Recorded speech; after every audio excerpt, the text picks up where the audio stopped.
Dust hung in the air like a veil, catching the late afternoon sunlight and turning the auction yard into a haze of gold.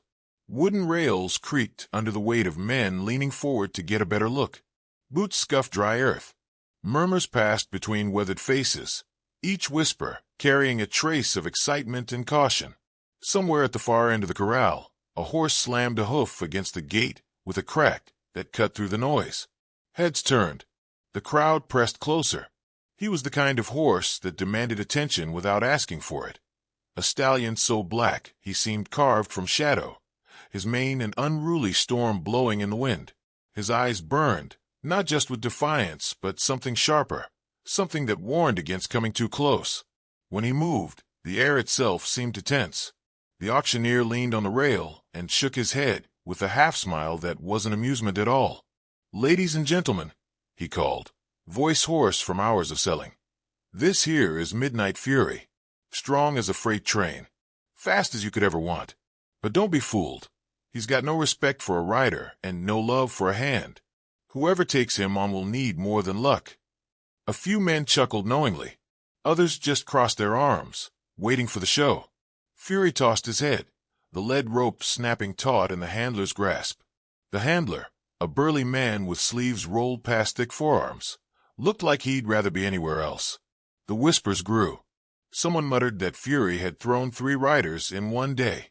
Another swore the horse had nearly trampled a ranch hand. Most weren't looking to buy him. They were here for the spectacle of watching someone else try. At the back of the crowd, half hidden by a post, stood a girl, 17, maybe 18, slender but holding herself in a way that kept her from disappearing entirely. Her hair, the color of dried wheat, was tied back with a frayed ribbon. She wore boots too worn to shine and a denim jacket that had seen better years. But it was her eyes that gave her away. Wide, steady, fixed on the stallion, like they were reading something no one else could see. Clara Hayes hadn't planned to be here. Not exactly. She told herself she was only passing through town, only stopping by the auction yard because she'd heard the noise. But the truth was simpler and harder. She missed the smell of horses, the weight of their gaze, the rhythm of their breathing.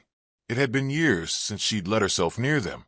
Years since the day she watched her father hit the dirt when his own mount bolted mid-ride. The sickening sound of the fall still lodged in her memory. She'd been 15 then. She hadn't ridden since. The auctioneer started the bidding low, as if inviting anyone brave enough to make a mistake. No one raised a hand. Fury paced the enclosure, muscles coiled, nostrils flaring. His tail lashed once, sharp as a whip crack. "Come on now," the auctioneer coaxed. "You'll never see power like this for the price." A rancher in a dust-stained hat muttered something about sending the horse for processing. The word made Clara's stomach turn. She kept her eyes on Fury. He wasn't just wild, he was trapped. And under the restless stamping, she could see it, fear. Not the kind that came from weakness, but the kind born from too many rough hands and too little kindness. She noticed how his ears twitched when a boy in the crowd laughed, how his pacing slowed for a moment when the handler's grip loosened by accident. The horse was reading the world, and everyone was missing it. Everyone except her. The auctioneer sighed, tapping the gavel against the podium. "If I don't get a bid, we move him along." Clara's throat was dry, but her voice still came out clear. "I'll take him." The words cut through the air, stopping the auctioneer mid-motion. Heads turned, necks craned. The handler looked her over like she'd just claimed she could lift a house. "Girl," the auctioneer said slowly, "this horse isn't a pet. He's dangerous." "I know." Her voice didn't rise, but it didn't waver either. "He just needs someone to believe in him." A ripple of disbelief moved through the crowd. A few laughed under their breath. Others shook their heads, muttering about youth and foolishness. Clara felt the heat of every gaze, but none of it touched her. Her eyes stayed locked on Fury. The auctioneer raised an eyebrow, then brought the gavel down. "Sold." The sound landed like a challenge. Clara stepped forward, the crowd parting reluctantly. Fury stilled the moment she came into view, his ears flicking toward her. His gaze locked on hers, deep, unblinking. The handler tightened his grip on the lead rope, muttering, "Keep your distance." She didn't. She stopped just shy of the gate, her hands loose at her sides. For a long moment, neither of them moved. Fury's chest rose and fell, the air between them alive with something no one else could hear. Then, without thinking, she took the rope from the handler. It was heavier than she expected, humming with the horse's tension. He tested her immediately, jerking once, hard enough to pull most people off their feet. She didn't yank back. She shifted with emotion, steady as a rooted fence post. "Easy," she murmured, the word more breath than sound. The crowd watched like they were waiting for blood. Clara ignored them. She took one slow step toward the exit, and then another. Fury followed, reluctantly at first, then with something almost like curiosity. The handler stared after them, shaking his head. By the time they reached the edge of the yard, the noise had faded into a distant murmur.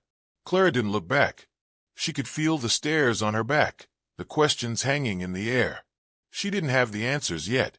All she had was the horse beside her, the weight of his presence, and the quiet knowledge that she had just set something in motion she couldn't take back. Fury tossed his head once, a sharp movement that might have been irritation, or a test. She let the rope slide just enough to give him space. His ears flicked toward her again, not soft yet, but listening. The sun was sinking behind the ridge, painting the dust in red and gold. Their shadows stretched long over the dirt road. Ahead lay the path home, if you would call it that. Behind them, the crowd's voices swelled again, a mixture of disbelief and bets about how long she'd last. Clara didn't care. She had seen enough in his eyes to know this was worth it. Not easy, not safe, but worth it. As they disappeared from the yard, the last thing she heard was the auctioneer's low chuckle, a sound that didn't quite hide his curiosity. It followed her down the road, mingling with the steady sound of Fury's hooves. He was still untamed, still coiled tight with mistrust, but he was walking beside her now.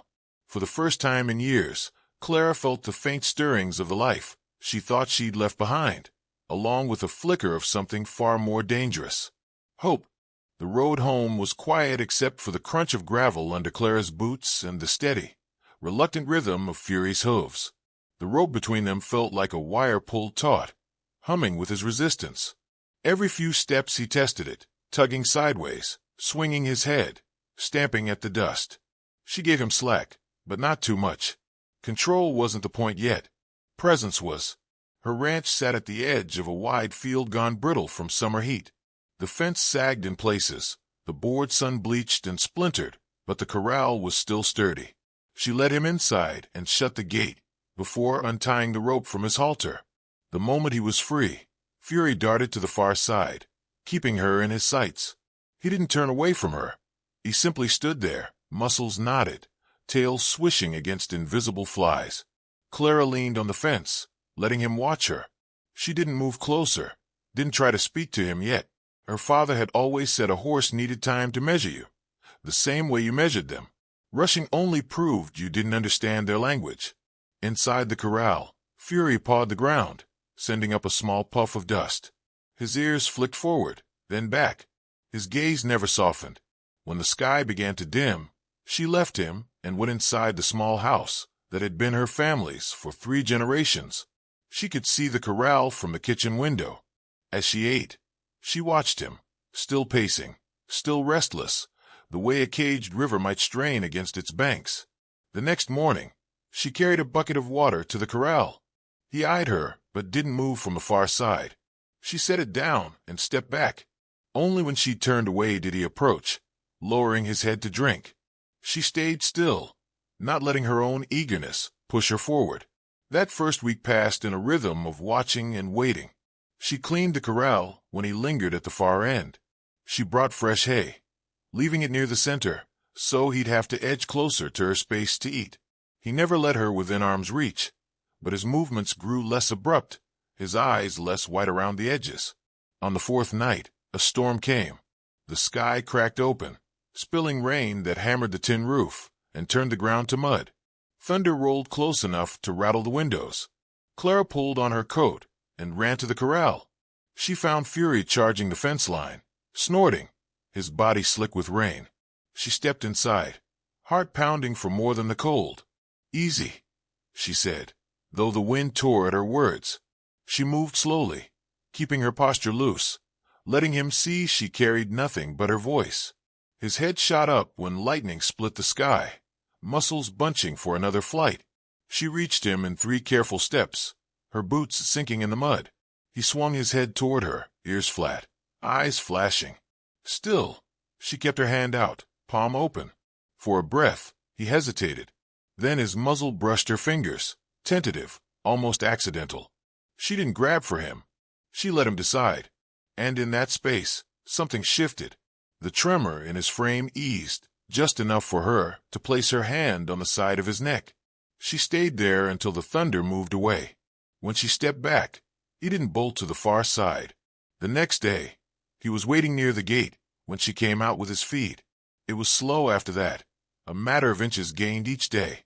She spoke to him when she cleaned, told him stories from memory, the kind her father had once told her in barns and pastures, about horses that could read hearts better than faces. Sometimes he stood close enough that she could feel his breath. Sometimes he stayed away, testing her patience. Neighbors noticed. One afternoon, Mr. Denton from the adjoining property leaned on the fence and shook his head. "You're wasting your time, Clara. That horse has too much fight in him. Can't change what's bred into the bone." She didn't argue. Words wouldn't prove anything. Only time would. Late in the second week, she found herself thinking about the event the rancher had mentioned, the public riding challenge at the old fairgrounds. It was meant for skilled riders to test difficult horses, though most used it as a spectacle to prove toughness. She imagined Fury in that arena, the crowd expecting him to fail. The thought made her jaw tighten.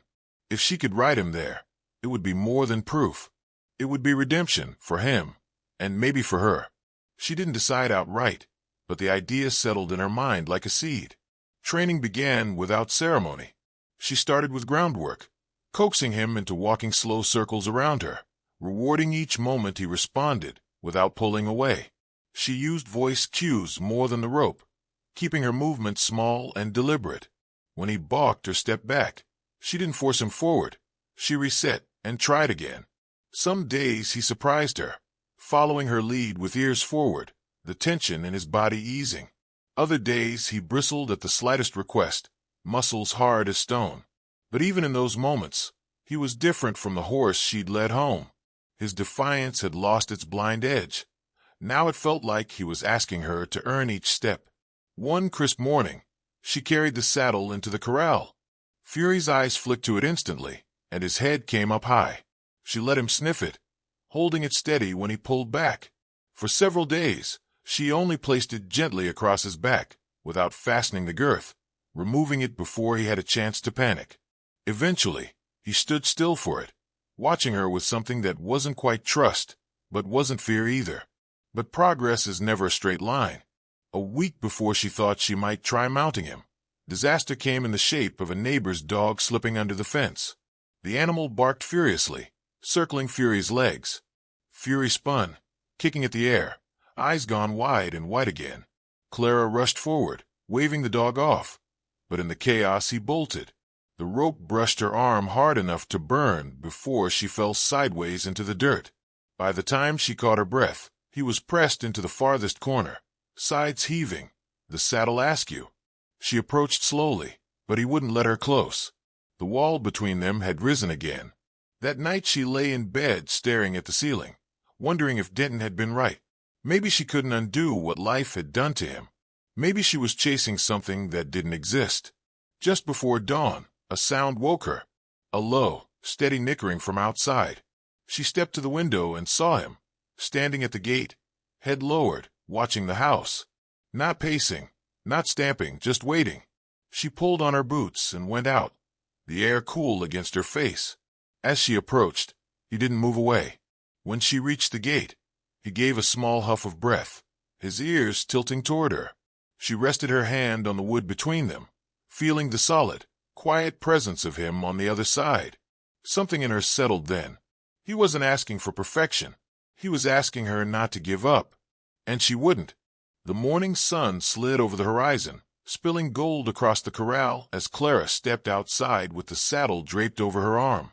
Her boots left shallow prints in the damp earth, the air still cool with the promise of a clear day. Fury stood near the center, his head lifting the moment she appeared. His gaze followed her, unblinking, as though measuring her intentions before she crossed the gate. She didn't go to him straight away. Instead, she set the saddle on the fence, letting him see it, letting the air between them carry the quiet weight of her resolve. Today would be different. Today they would begin the next step, one that would demand more trust from both of them than they'd given before. Clara stepped into the corral, her movements deliberate, her voice low. "Morning, boy." The sound was steady, unhurried. Fury flicked an ear but didn't move back as she closed the distance. She ran a hand along his neck, feeling the faint tremor under the skin.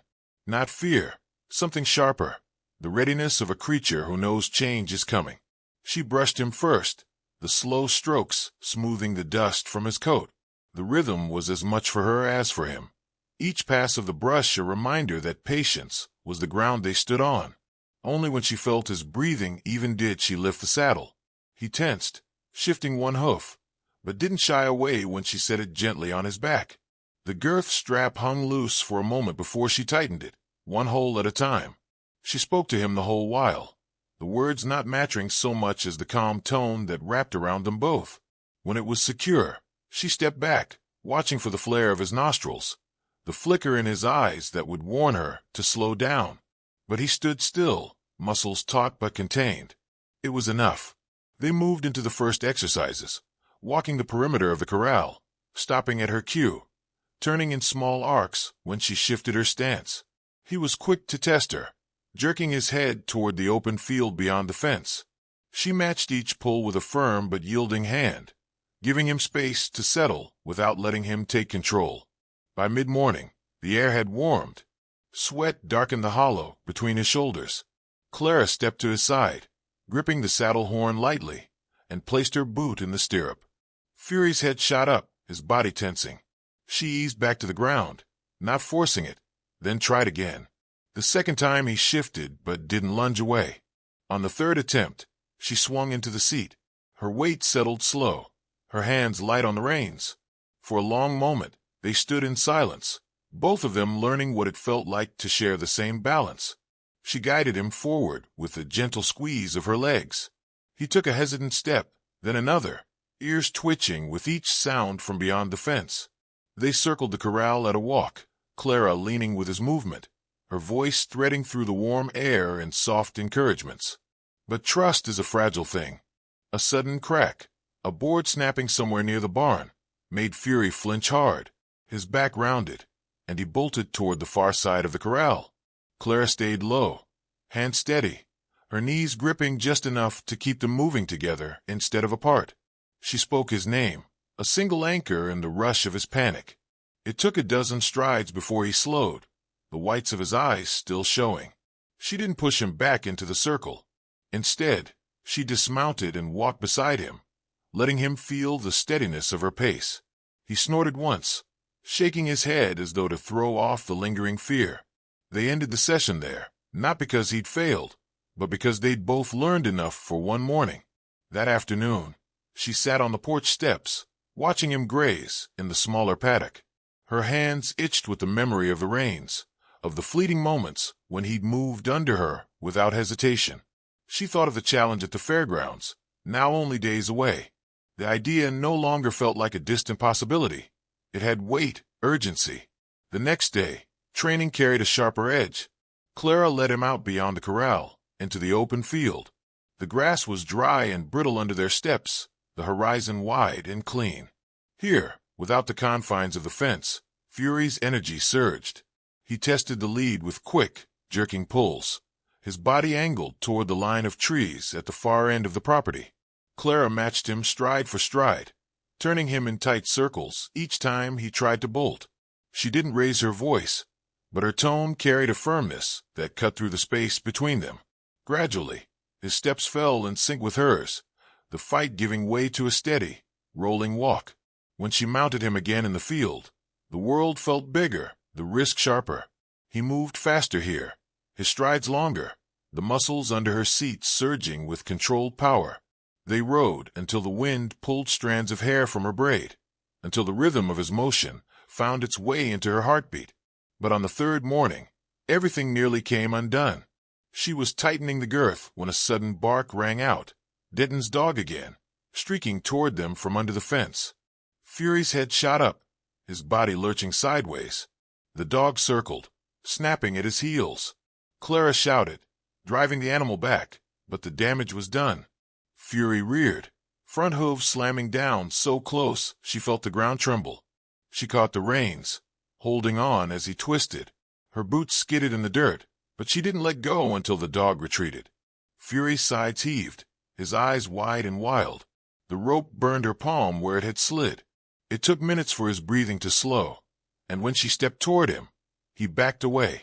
The space between them felt longer than the few feet it was, filled with the ghosts of every rough hand he'd known before hers. That night, Clara sat in the barn with the door half shut against the cool wind.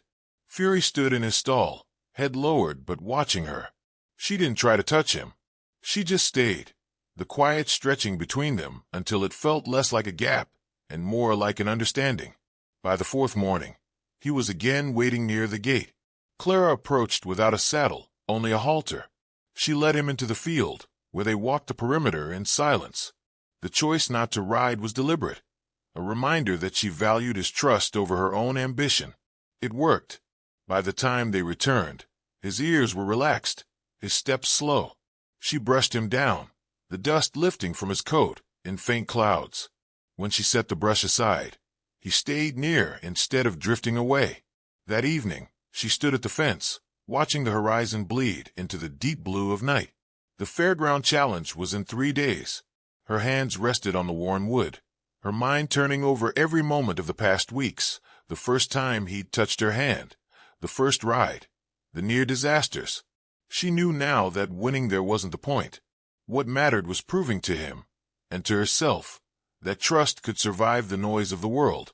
The crowd might see a rider taming a dangerous horse. She would know the truth, that they had met somewhere in the middle, each giving the other something they couldn't have found alone.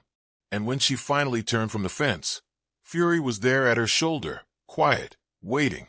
The fairground was already alive when Clara arrived, the air thick with dust and anticipation. Trucks and trailers lined the edges of the lot, their engines ticking as they cooled in the morning sun. Voices mingled with the creak of leather and the clatter of hooves on packed earth. Somewhere, a horse snorted sharply, the sound cutting through the chatter like a warning. Clara led Fury from the trailer, her hand steady on the lead rope. His head was high, ears swiveling toward every new sound. The smells, sweat, hay, the faint tang of frying food, seemed to draw him in and push him back at the same time. She let him look, let him take in the chaos, without rushing. His muscles twitched under his coat, not in panic, but in that coiled readiness she'd come to recognize. The arena was larger than she remembered from her childhood visits. Wooden bleachers curved around it, filled with people already leaning forward in their seats. A loudspeaker crackled, announcing the names of riders and the horses they'd drawn.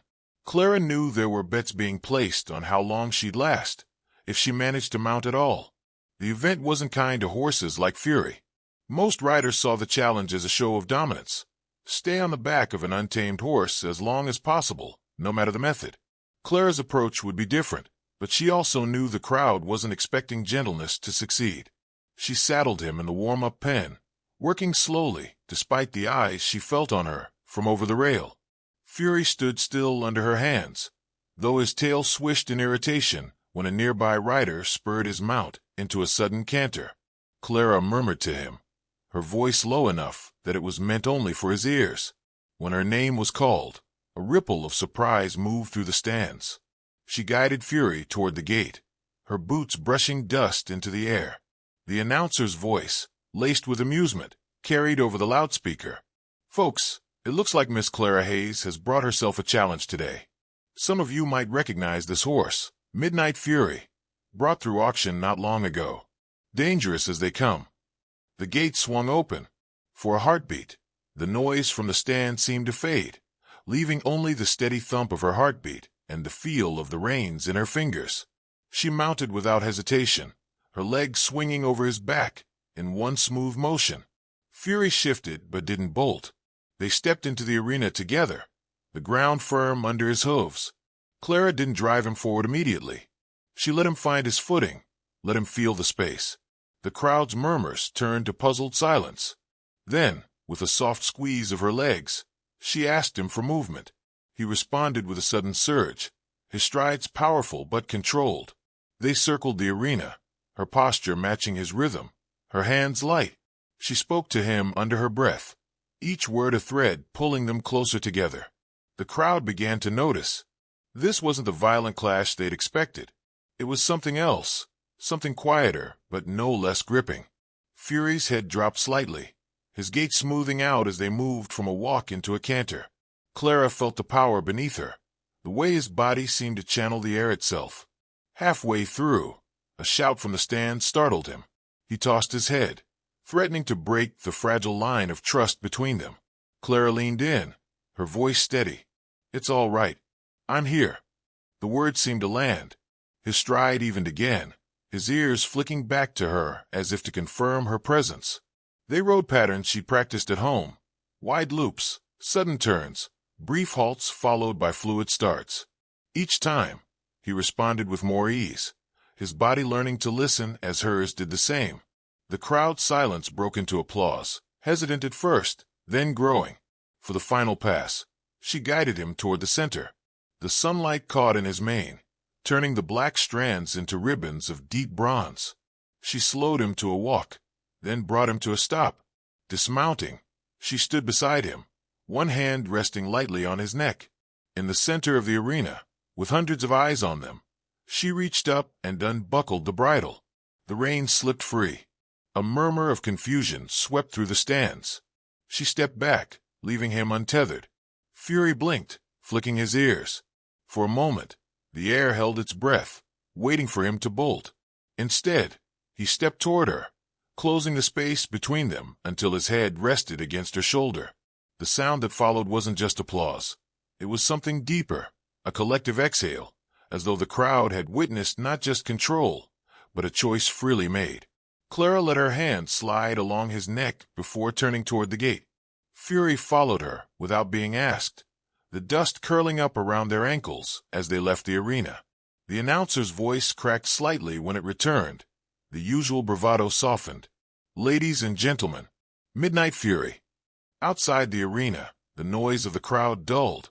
Clara loosened the girth and lifted the saddle away, setting it on the fence.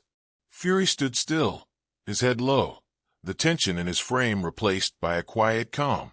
She traced the line of his cheek with her fingers. "You did it," she whispered, though she knew they'd done it together.